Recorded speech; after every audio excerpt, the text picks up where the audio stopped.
Assalamualaikum murid-murid. Apa khabar semua? Alhamdulillah.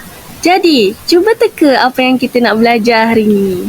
Ya, betul. Hari ini kita akan masuk tajuk baru iaitu tanda wakaf. Jom kita belajar.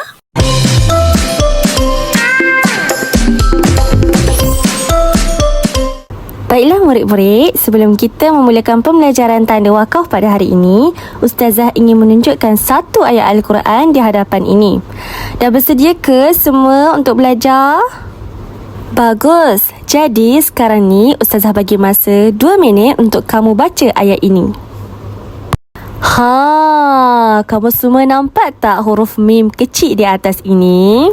Apakah maksud mim kecil ini? Jadi, inilah yang akan kita belajar pada hari ini, iaitu maksud tanda wakaf, jenis-jenis tanda wakaf dan peranan tanda wakaf. Tanda wakaf itu apa ya murid-murid? Jom kita tengok, apakah maksud tanda wakaf dari segi bahasa dan juga istilah. Tanda wakaf dari segi bahasa bermaksud berhenti. Manakala dari segi istilah, tanda wakaf ini bermaksud memberhentikan bacaan sebentar untuk bernafas dan menyambung semula bacaan. Jadi murid-murid semua, dapat tahu tak apakah maksud tanda wakaf ini? Okey, bagus. Seterusnya, kita beralih pula kepada jenis-jenis tanda wakaf. Jadi, cuba teka berapa tanda wakaf yang akan kita belajar pada hari ini. Pandai! Ya, kita akan belajar 6 jenis tanda wakaf. Jom kita tengok. Tanda wakaf yang pertama dikenali sebagai wakaf tam, iaitu mim kecil ekornya ke kiri. Tanda wakaf yang kedua dikenali sebagai wakaf qabih, iaitu lam alif kecil. Tanda wakaf yang ketiga dikenali sebagai wakaf jaiz, iaitu jim kecil. Tanda wakaf yang keempat dikenali sebagai wakaf kafi, iaitu qili, qaf lam ya. Tanda wakaf yang seterusnya dikenali sebagai sili, sad lam ya, dikenali sebagai wakaf hasan.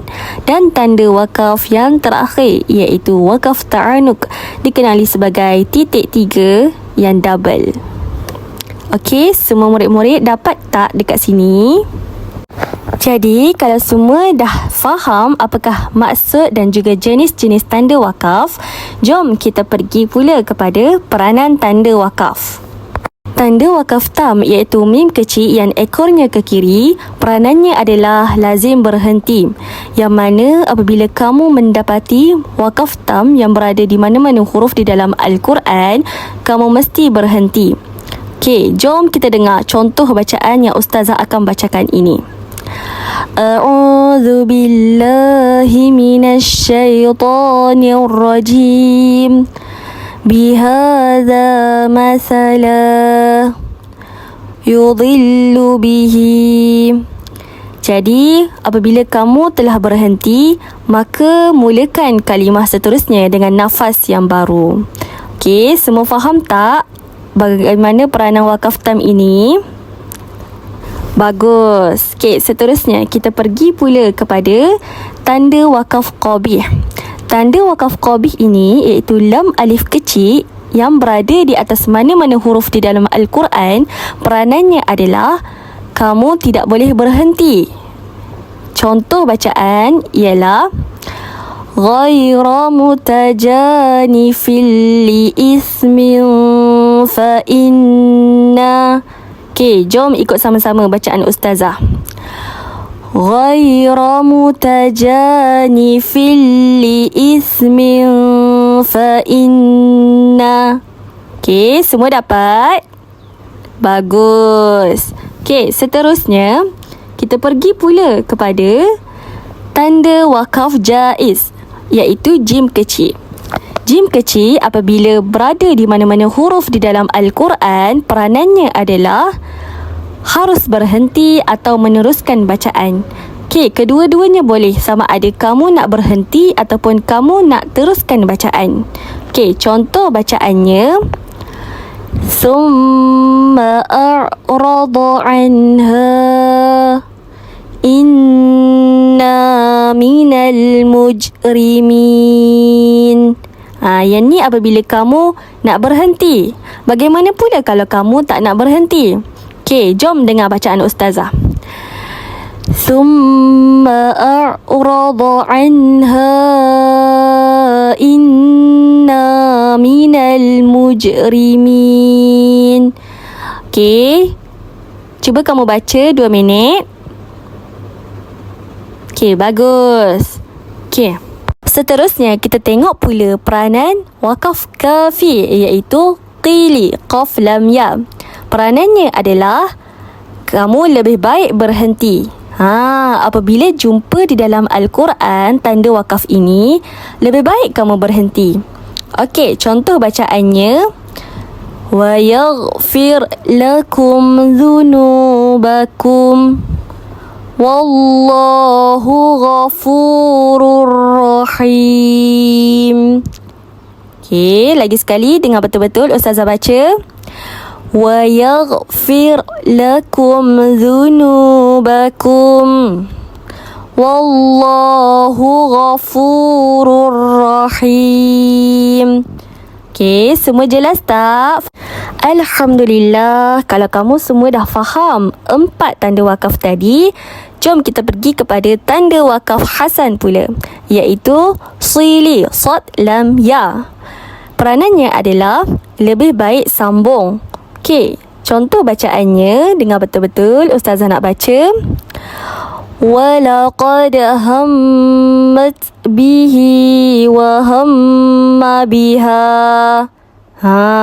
Kita lebih baik kita sambung bacaan. Okey, good. Sekarang ni kita tengok tanda wakaf yang terakhir, iaitu wakaf ta'anuk, yang mana ada 3 titik yang 2. Peranannya adalah berhenti pada salah satu tempat, sama ada kamu nak berhenti pada titik 3 yang pertama ataupun titik 3 yang kedua. Okey, kalau tak faham, dengar betul-betul bagaimana cara bacaannya, okey? La raiba fi hudal lil muttaqin. Yang tu Ustazah berhenti pada titik 3 yang kedua. Sekarang ni bagaimana pula cara bacaan berhenti pada titik 3 yang pertama? Okey. La raib fihi hudal lil muttaqin. Okey, sekarang ni Ustazah nak kamu pula baca wakaf ta'anuk ini. 1, 2, 3. Bagus. Okey, kalau semua dah faham bagaimana peranan-peranan tanda wakaf ini, jadi Ustazah ada pengukuhan untuk kamu semua. Jom kita tengok. Baiklah, di sesi pengukuhan ini Ustazah akan bagi masa kamu 2 minit untuk kamu baca setiap potongan ayat Al-Quran yang Ustazah paparkan ini. Alhamdulillah, tahniah murid-murid yang dapat menyelesaikan pengukuhan tadi. Jadi sudah tamat pembelajaran kita pada hari ini. Ustazah harap kamu semua dapat faham dengan jelas apakah maksud tanda wakaf, jenis-jenis tanda wakaf dan peranan tanda wakaf, dan dapat mengaplikasikannya dalam kehidupan seharian. Baiklah, sampai bertemu lagi murid-murid. Assalamualaikum.